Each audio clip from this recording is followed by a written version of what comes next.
Turning our attention now to the ASX, here's Matt Birney and Bulls and Bears with the latest public company views and interviews. Welcome to Bulls and Bears, brought to you today by cancer-fighting biotech company Race Oncology, ASX code RAC. I'm Matt Birney, and I'm joined now by the Managing Director of Race Oncology, Phillip Lynch. Hi, Phil. Yeah, hi, Matt. Race Oncology is an Australian-based biotech company with novel therapeutics aimed at treating cancer and protecting the heart. The company is developing a cancer-fighting product known as Xantrine. It's not available yet, but appears to be ticking a lot of boxes along the pathway towards commercialisation. Right, Phil, tell me, what is Xantrine, what do you use it for, and how is it different to what's out there? Xantrine is a drug that was developed back in the 80s and 90s. It actually was registered for AML in France back in 1990, but never commercialised thereafter. What we're doing right now is qualifying it against acute myeloid leukemia, and we've done that successfully with a trial in Israel last year where we got a 40% response, and we're moving it back into an AML trial in Australia, a phase 2 trial in patients in the extramedullary form. So that's one.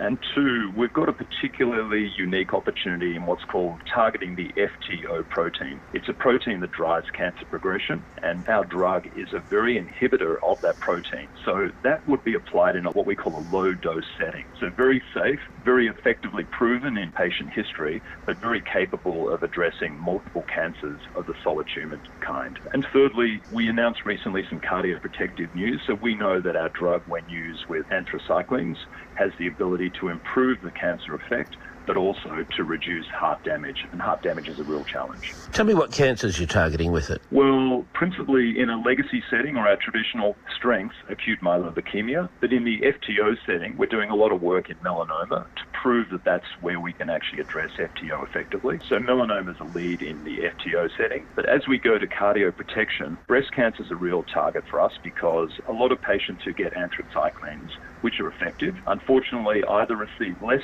than they should get because of the risk of cardioprotection. So if you add Xantrine to an anthracycline, you're likely to get a better anti-cancer effect, but equally less cardio damage. And that's the preclinical announcement that we shared most recently. Now, so you're looking to raise about $30 million. What do you want to spend that money on? We've got three opportunities that we want to move to the clinic. That means in patients. So number one is an FTO solid tumor oncology program in Australia next year, 2022. Secondly, a cardioprotective program next year again. And thirdly, an AML study in the extramedullary form, which is an extension of our Australian study, taking it to Europe so that we can pursue registration for our drug both in Europe and later in the US. Phillip Lynch from Race Oncology, thanks for joining me on Bulls and Bears today. And remember, we're only here to give you information, not advice, which you should of course seek independently. I'm Matt Birney, and this is Bulls and Bears. For more public company CEO interviews, go to the Money page on the 6PR, 2GB and 3AW websites and click the Public Companies tab.